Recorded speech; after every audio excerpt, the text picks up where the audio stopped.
This story is for the glory of God. I was asked if I was jealous that my friends were having healthy children. I wasn't.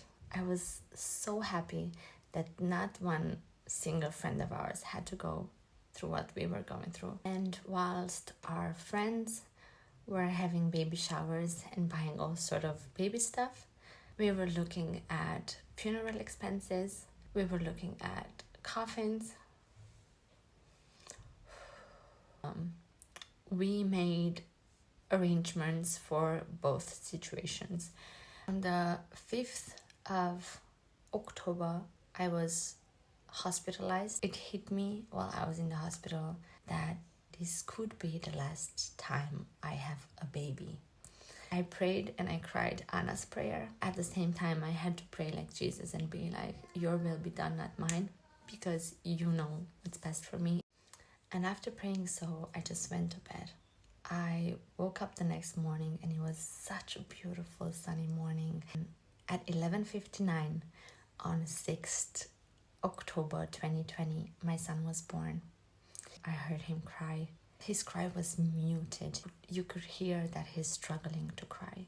And they brought William to us and the doctor was telling us what was going to happen now. As she was talking about how our son is going to breathe, we could see how he was breathing.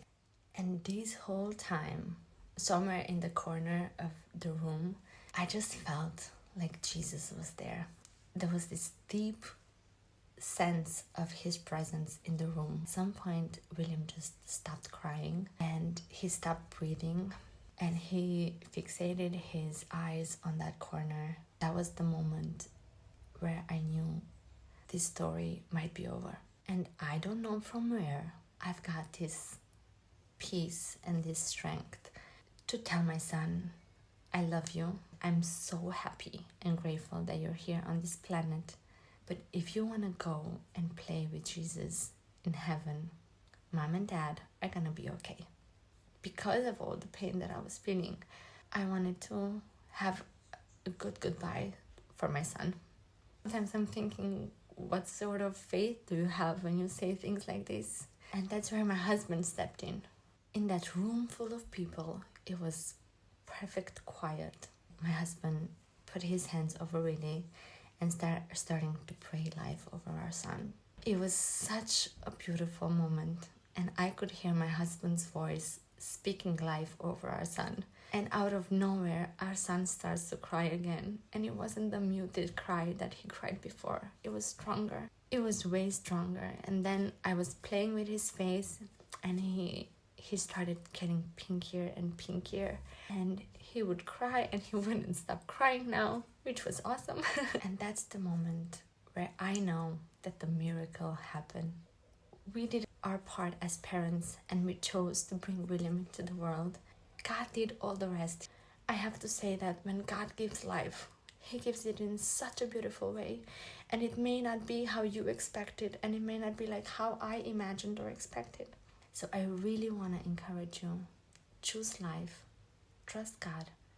No matter what the doctors say, no matter what the world says, and no matter how your situation might end, trust that everything he does in perfect timing, and that everything he does for the good of those who love him.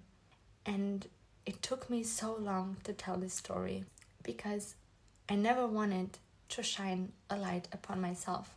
And I don't want you to look at me and say, oh, she's strong. No, I'm weak. You have no idea how weak I am.